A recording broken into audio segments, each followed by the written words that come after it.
Philippines, good morning. Once again, nandito naman tayo sa Davao Beach Club. Kuha tayo ng panibagong update sa ginagawang tulay, Davao Samuel Bridge.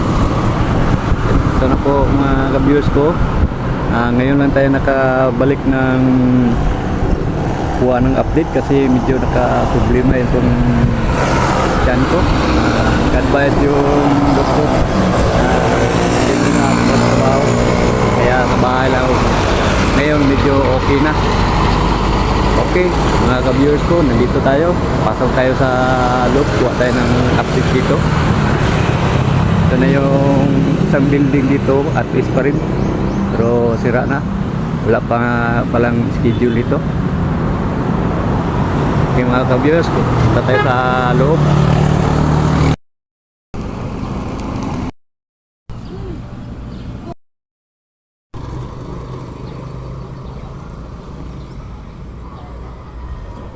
Okay mga ka-viewers ko, ito na po yung bungalow dito, sinira na. Yan na po. Yan kasi tamaan nyo ng tulay eh. Yan. Yan na po mga ka-viewers ko. Dito naman sila magtrabaho. Yan, may schedule na ito dito eh.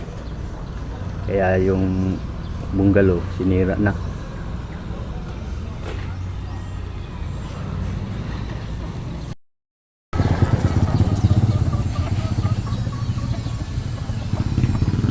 Ayan po mga ka-viewers ko, itong isang may plate yan, may schedule na yan na buhusan.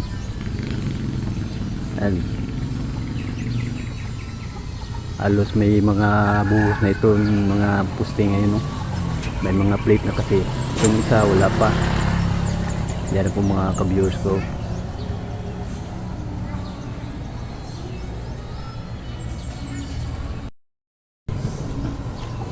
Okay, punta tayo sa